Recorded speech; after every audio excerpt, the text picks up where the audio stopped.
So this is the last session, not session, just Dr. Hani has a case of ECG. It's very interesting, and we will love it, okay? After Dr. Hani finish, we will do the draw in 2 minutes, and then we have a 3 minutes video for the 2 days of the conference.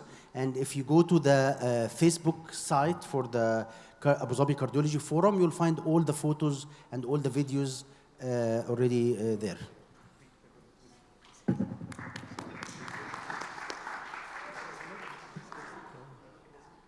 I need the... عايزين ندي أخضر. عايز الكليكر؟ عايز الأخضر. It's okay. It's okay. Okay. So you know what's really amazing? Take a picture of the room. See? It's 5:30 in the afternoon, almost 6 o'clock, and everybody's here. So we really need to thank you for your perseverance and your support of science and support of this conference. So I'm just saying it's almost 6 o'clock, and everybody is still here, and everybody is supporting science. And I'd really like to thank the organizers and the chairpersons and everybody in this room for this remarkable event. So I want to show you this case. This is a real case. We just did his ablation last week. What is this patient? What is this? First is a sinus bleed. That is followed by So it's irregular. yes. And it's fast. Yes. And, okay, that's fine. So it's irregular and it's fast, and you see some strange beats in the middle. Yeah. Okay. It doesn't terminate the whole thing, so it's still continuing after that. So it's irregularly irregular. So I think we can agree that this is atrial fibrillation. And what about these strange beats? You have these funny looking beats here, and they have funny looking beats here. Are these just PVCs with aberrancy? Are they atrial fibrillation, Ashman's phenomenon? But then there's no He knows the answer. Okay. So let's think about this very, very, very carefully. This is the QRS when it is going faster.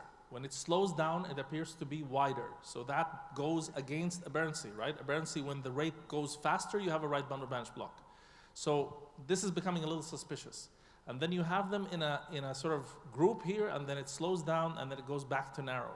So is this just is this non-sustained VT and atrial fibrillation? It's possible. You can't totally exclude it. So what is the morphology suggesting to you? So this is a RSR in V1, V2, V3, V4, V5, and V6. So if it's a PVC, it's coming from the left side. Okay? Now, what is its axis? In terms of 1, it's negative, and AVL, it's also negative. So it's definitely coming from the left side, left ventricle, right? It's going this way, this way. So let me show you another ECG. So this is the same patient. They gave him a little bit of amiodarone, and he has these very strange looking beats. Now, and he's still in atrial fibrillation. Are we getting closer to the diagnosis? A 30-year-old guy, structurally normal heart, doesn't smoke, fit, normal left atrium. Why does he have atrial fibrillation? Any guesses? He got it. Okay, there it is. There it is. So in young people with unexplained atrial fibrillation is one of the key mechanisms, right? So these patients, would you give this patient anticoagulation? No. Would you send the patient home on amiodarone? No. Pre-excited atrial fibrillation is associated with sudden death, and you can see it from the ECG. I'll show it to you. So the shortest pre-excited RR interval here is approximately 250 milliseconds. Less than 250 milliseconds has been associated with sudden death in these patients. So the ECG gives you the answer. 1, no anticoagulation. 2, you can't go home without an EP study and ablation, right? Sudden death is going to happen. So we convinced this patient to stay over the weekend, and we ended up doing his ablation. So we already can predict these are not PVCs. They are pre-excited beats coming from the atrium down to the ventricle, right? And the excitation is happening because the AV node blocks, and now you're conducting only through the accessory pathway. So this is maximally pre-excited beats, right? And if you look now, I'm going to go to the ECG itself. You see the same exact pattern. You have a prominent R wave in V1, V2, V3, V4, V5, V6. And in AVL, here's the negative delta wave and the negative delta wave. So you can actually predict the location both during the atrial fibrillation or the pre-excited rhythm and during sinus rhythm as well.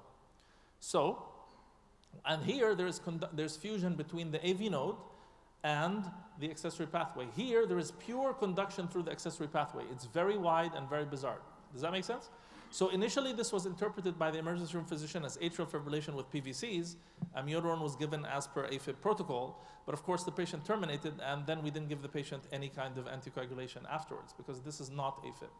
So I want to show you the video. So when we're doing mapping, we do mapping, and this is the actual gap. Remember, what is pre-excitation?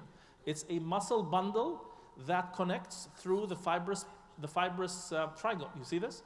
So this is the ventricle, this is the atrium. They're electrically isolated with fibrous tissue, except here. I didn't make this up. This is the guy's actual map. And you see this is the left lateral pathway. And we seal the gap using ablation lesions, typically around 45 to 43 degrees. And when that happens, the electricity can no longer appear here. So pre-excitation means the electricity goes directly from atrium to ventricle and gives you what looks like a PVC, but it's a portion of the myocardium that is activated before the AV node or when the AV node is blocked. And this is why you don't give these patients AV nodal blocking agents. Why? Because you block the AV node, all the conduction goes through and accelerates through the accessory pathway, and that's how sudden death can happen, right? So I hope you like this case, and I hope the ECG fits the picture. And the mapping was very easy. We actually went with a transeptal puncture. I was able to reach the left lateral accessory pathway right on top of the mitral annulus, and where the coronary sinus catheter meets, I was able to touch those points and just do a couple of ablation lesions, and it was gone. The delta wave disappears instantly, and there's no longer a pathway. You've basically sealed the gap. You've created a fibrous tissue here that doesn't allow conduction to occur. And just so you can see again more clearly, this is the pathway. We block it, and there it is. And this is his post-procedure ECG the next day. Where's the delta wave? It's gone. Normal PR interval and completely AV nodal conduction. Now, one interesting thing you'll see here, after prolonged pre-excitation, you see ST elevation. You see that? Did we injure the right coronary artery? No. This is because the pre-excitation was causing predominant activation of that portion of the myocardium. This is what's called memory. You see it when you have a pacemaker that you turn off. You see ST changes. And again, it's the same leads that had the delta wave here. Now you have a positive QRS. You see 1 and AVL, it's positive. So this is how the process should be. You see a patient with pre-excited AFib, please don't send them home. There's an 11% risk of sudden death that you cannot predict. And it puts everybody in a very bad shape. Don't use antiarrhythmic therapies. It's completely unnecessary. This is easy ablation. This is done in 2 hours. Patient goes home the next day. We do the transeptal puncture. We get ultrasound-guided access. We do carto mapping. Patient's done. So just a simple thing. I think Mu'taz pointed this out yesterday. This is the highest risk group of patients having WPW. If they're asymptomatic with WPW, if they have palpitations or arrhythmias, if they have atrial fibrillation, it really has to be EP study and not medical therapy. Thank you.